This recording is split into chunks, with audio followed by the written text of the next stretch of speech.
আপনারা জানেন যে আমাদের প্রতিশ্রুতি ছিল রাত ৯টা নাগাদ এয়ারপোর্টকে চালু করা। আল্লাহর রহমতে আমরা এয়ারপোর্টকে চালু করেছি।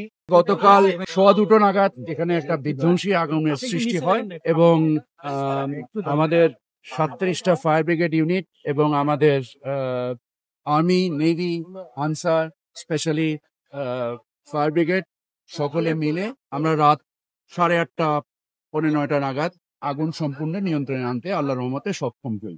আমাদের ড্যামেজ অ্যাসেসমেন্টের কাজ চলছে। আমরা আমদানিকৃত, আপনারা সকলে জানেন যে শুধুমাত্র আমাদের যে আমদানিকৃত পণ্য ওই জায়গায় একত্রিত হয়, আগুনে সেটা পরিপূর্ণভাবে ধ্বংস হয়েছে। ধ্বংসের পরিমাণগত, অর্থনৈতিক পরিমাণ এবং ওজনের পরিমাণ, এই দুটোকে আমরা নির্দিষ্ট করার চেষ্টা করছি এবং এর সাথে সংশ্লিষ্ট খাত ভিত্তিক নির্ণয়েরও আমরা চেষ্টা করছি। আপনারা জানেন যে আমাদের প্রতিশ্রুতি ছিল রাত ৯টা নাগাদ এয়ারপোর্টকে চালু করা। আল্লাহর রহমতে আমরা এয়ারপোর্টকে চালু করেছি। যে ধরনের ডিসরাপশন তৈরি হয়েছে, আমাদের প্রায় 21টার মতো ফ্লাইট ডাইভার্ট এবং ক্যান্সেল হয়েছে।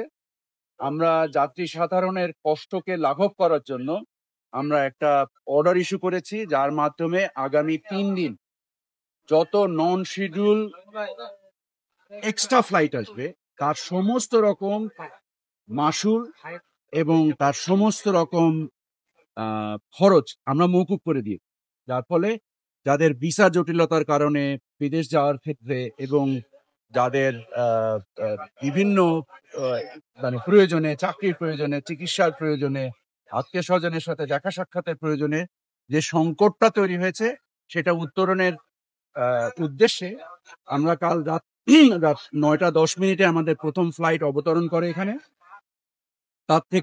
তখন থেকে এখন পর্যন্ত নিরবিচ্ছিন্নভাবে আমাদের ফ্লাইট অপারেশন চলছে।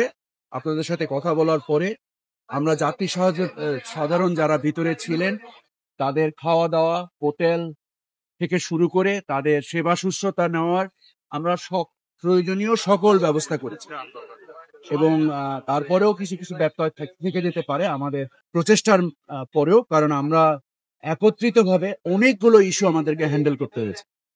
তো আমাদের আগ্রহের কমতি ছিল না, আমাদের প্রচেষ্টার কমতি ছিল না। এরপরেও যাত্রী সাধারণ যে কষ্ট পেয়েছেন তার জন্য আমি ব্যক্তিগতভাবে আন্তরিকভাবে ক্ষমা প্রার্থী।